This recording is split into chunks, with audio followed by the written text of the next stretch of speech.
Once I got pregnant, I did really get into like more natural way of living.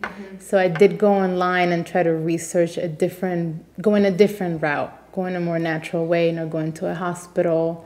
And then I also heard like a lot of bad stories with hospitals, like certain things that they don't do, like they won't let you hold your baby right away, or they want to put antibiotics and it's not so good for the baby or yourself. So I try to find different alternatives to that. I watched like a documentary and it talks about like in other countries, how they do it this way and it's better for the baby.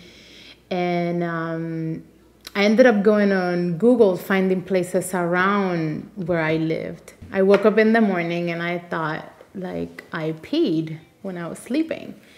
And my husband went to work. I kind of continued my day normally, and around like probably 10 a.m. I thought, oh wait, let me call and see maybe my water broke.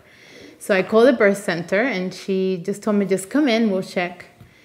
And she did. I went in, she checked me and she said, everything's okay. It's not your water that broke. Maybe the baby kind of moved because you're getting closer, so you should be fine. And then I went home and I had to wear like a pad for the next days because there was still water coming out. So I called about 2 more times. I called again that Thursday night and then I called Friday morning again. And she said, no, it's fine. Sometimes that happens. You should be okay. As long as the water is not turned brown, you're fine. On Saturday at 11, I started with my contractions. And then I called them early morning and they told me just wait until they're like 3 minutes apart. So I waited until 5 o'clock and then we went in at 5 o'clock. And I went with my husband and an aunt that went with us. There was nobody there. The one person that was supposed to be with me, she was in the other room with some other girl. So we were there from like 5 p.m. till midnight. She checked me only once because we called her over because she said she didn't want me to get any type of infection. And according to her, I was doing fine because I was about 7 centimeters dilated, so I was almost there. And by the time I went to the hospital, even that was not even true. Instead of 7, I was like 5 centimeters dilated. I've been in labor from like 12 hours or more. It was absolutely terrifying because we really thought she was going to be there the whole time, and she wasn't. We were there by ourselves. I was like throwing up half of the time because the pain was extremely intense. She was with us for like 10-15 minutes and then left. And at the end, the scarier part was we had no information. She was supposed to come with us to the hospital. That was the second part of the deal, I guess. If we had to go to a hospital in an emergency, they were going to come with us. And they were going to tell the doctors everything we had discussed about what I wanted to do and what I didn't want to do. And she ended up saying no, she couldn't.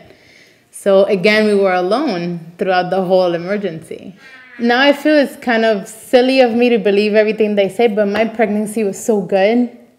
Like I had no problems during my pregnancy, so they were sure my labor was going to be just as easy, They don't give you any information to tell you like, hey, when you're having a baby for the first time, it might go south pretty quickly. So I was totally clueless about that. We could have lost the baby. We could have totally lost the baby. When we got there, his heart rate was extremely high and they were scared. He had an infection. He actually stayed 7 days after at the hospital. And just for him thinking about, I could have died, the baby could have died. According to them, they had a great relationship with the hospital. And they made it almost seem like it was going to be like a seamless thing, like the hospital was almost working with them, and then at the moment when there was an emergency, you would just go there, and it almost made it seem like it was the same system, There's no information to be transferred. We are great with the hospital. We work with them. You'll be fine, and then somebody's going to go with you, so you'll be fine. That's how they made it seem, which is, it wasn't true at all.